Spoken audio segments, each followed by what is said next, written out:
राज्यसभेनंतर आता विधान परिषदेच्या जागेवरूनही पुन्हा महाविकास आघाडीमध्ये जबरदस्त रस्सीखेच सुरू होईल याबाबतची बातमी आपण थोड्याच वेळापूर्वी पाहिली। उद्धव ठाकरेंचा विधान परिषदेचा कार्यकाळ आता संपतोय आणि त्या जागी पुन्हा ठाकरेंनाच पाठवावं अशी ठाकरे सेनेची इच्छा आहे। पण ही इच्छा कितीही असली तरी महाविकास आघाडीतील इतर दोन पक्ष अजूनही फारसं काही याबाबत सकारात्मक बोलायला तयार नाहीयेत। आणि याच वेळेला आता महाराष्ट्राच्या राजकारणामध्ये एक भलतीच आणि अगदी अजब अशी चर्चा सुरू झाली आहे।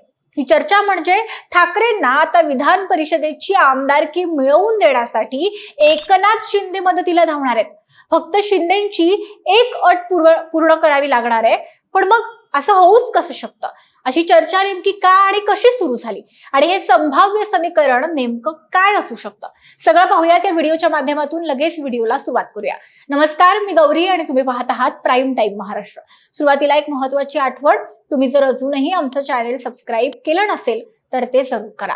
राज्यामध्ये आता विधान परिषदेच्या आमदारकीवरून पुन्हा रस्सीखेच सुरू होणार आहे। उद्धव ठाकरेंच्या नावासाठी ठाकरे सेना प्रचंड आग्रही असतानाच आता राज्यामध्ये मी मगाशी म्हटलं त्याप्रमाणे भलत्याच चर्चा सुरू झाल्यात। या चर्चा म्हणजे उपमुख्यमंत्री एकनाथ शिंदेंना माजी मुख्यमंत्री उद्धव ठाकरे फोन करणार आहेत। विधान परिषदेच्या आमदारकीसाठी एकनाथ शिंदे ठाकरेंना मदत करणार आहेत आणि राज्यामध्ये एक वेगळंच नवं समीकरण बनणार आहे। आता या चर्चा नेमक्या कशा सुरू झाल्या तर एकनाथ शिंदेंचा बालेकिल्ला असलेल्या ठाणे शहरातील शिवसेनेचे खासदार नरेश म्हस्के यांनी उद्धव ठाकरेंचा उल्लेख करत काही विधानं केली। माजी मुख्यमंत्र्यांच्या पक्षाला आमची मदत लागू शकते असं म्हस्के म्हणाले। उद्धव ठाकरेंना विधान परिषदेमध्ये मदत पाहिजे असेल तर त्यांनी एकनाथ शिंदेंशी संपर्क साधावा असं आवाहन म्हस्केंनी केलं। शिंदेंनी शरद पवारांना राज्यसभेसाठी मदत केली, तशीच ठाकरेंनाही करू, पण अगोदर त्यांनी म्हणजेच ठाकरेंनी शिंदे साहेबांना फोन करावा असं म्हस्के म्हणाले। म्हस्केंनी झी 24 तास या मराठी वृत्तवाहिनीशी एका खास चर्चेमध्ये बोलताना ही ऑफर दिली आहे। यावेळी बोलताना एकनाथ शिंदेंनी राज्यसभा निवडणुकीमध्ये शरद पवारांना मदत केल्याचा सुद्धा दावा केला। शिंदेंनी दुसरा उमेदवार उतरवला नाही। शरद पवारांना राज्यसभेवर पाठवण्यासाठी सुप्रिया सुळेंनी शिंदेंना फोन केला होता आणि त्या पद्धतीने शिंदेंनी मदत केली असं म्हस्केंनी म्हटलंय।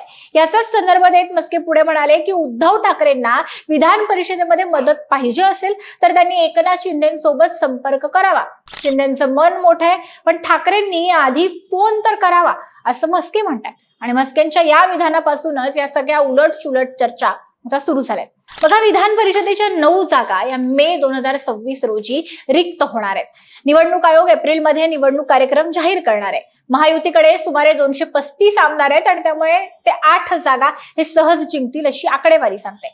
पण दुसरीकडे महाविकास आघाडीकडे फक्त 46 आमदार आहेत, त्यामुळे ते फक्त 1 जागा जिंकण्याची शक्यता आहे किंवा त्यांना फक्त 1 जागा मिळण्याची शक्यता आहे। त्यातही ठाकरेंना उमेदवारी हवी असल्यास काँग्रेस आणि राष्ट्रवादीला त्यांना गळ घालावी लागेल।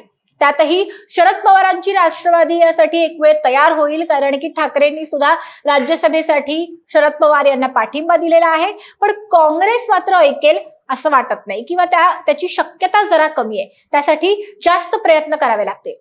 पण शिंदेच्या शिवसेनेला आपली मानून जर ठाकरेंनी शिंदेंना एक फोन केला तर शिंदे ठाकरेंच्या मदतीसाठी तयार होतील आणि फक्त या 2 शिवसेनांच्याच बळावर केवळ उद्धव ठाकरेच नव्हे तर शिंदेच्याही शिवसेनेचा एक उमेदवार जिंकवून आणता येईल असं समीकरण शिंदेच्या शिवसेनेकडून मांडलं जात आहे। थोडक्यात राष्ट्रवादी आणि काँग्रेसला गळ घालण्यापेक्षा शिंदेच्या शिवसेनेला स्वतःच समजा आणि एक पाऊल पुढे टाका, म्हणजे शिंदे तुमच्या मदतीला येतील अशा पद्धतीचं काहीतरी समीकरण शिंदेच्या शिवसेनेकडून सुचवलं जात आहे। पण तुम्हाला काय वाटतं, ठाकरे मदतीसाठी शिंदेंना खरंच साथ घालतील? ठाकरेंनी आमदारकीसाठी हे पाऊल उचलावं का आणि याचा खरंच ठाकरेंना फायदा होणार का? तुमची मतं, तुमच्या प्रतिक्रिया, तुमच्या भावना आम्हाला कमेंट बॉक्समध्ये नक्की सांगा। व्हिडिओ महत्त्वाचा वाटला तर लाईक करायला विसरू नका। धन्यवाद।